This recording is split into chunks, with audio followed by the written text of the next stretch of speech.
Prezident maktablari 2019-yilda tashkil topgan bo'lib, dastlab 4 ta hududda o'z faoliyatini boshlagan. Bular Toshkent shahri, Namangan viloyati, Xorazm viloyati hamda Qoraqalpog'iston Respublikasida. Prezident maktablariga 4-sinfdan 5-sinfga o'tishda iyun oylarida onlayn ravishda hujjat topshiriladi.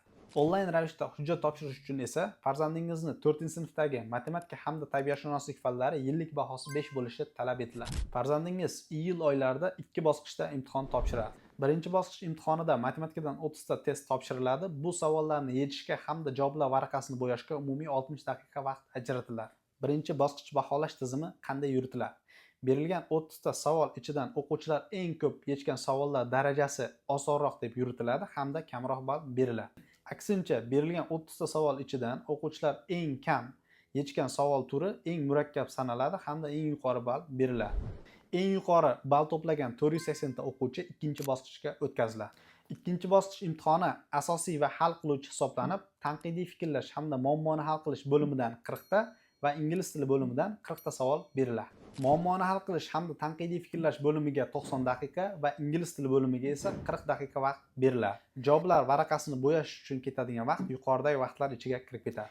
Baholash tizimiga keladigan bo'lsak, muammoni hal qilish va tanqidiy fikrlash bo'limida har bir to'g'ri javob uchun 2 balldan beriladi. Ingliz tili bo'limiga esa har bir to'g'ri javob uchun 0,5 ball beriladi. Eng yuqori ball to'plagan 24 dona o'quvchi Prezident maktabiga qabul qilinadi. Prezident maktabida farzandingiz STEM dasturi asosida tahsil oladi.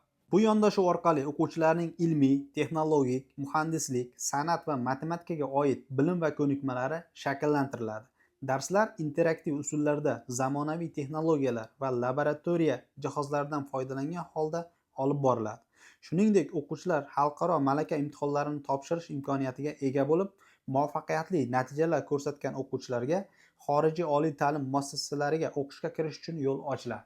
Ha aytgancha, agarda farzandingiz Prezident maktabida o'qiydigan bo'lsa, O'zbekiston hududidagi barcha institut hamda universitetlarga suhbat asosida grantda o'qishi mumkin. Agarda farzandingizni Prezident maktablariga tayyorlamoqchi bo'lsangiz, uzoq yillardan buyon ota-onalar ishonchini oqlab kelayotgan Inspiring o'quv markazini tavsiya qilamiz.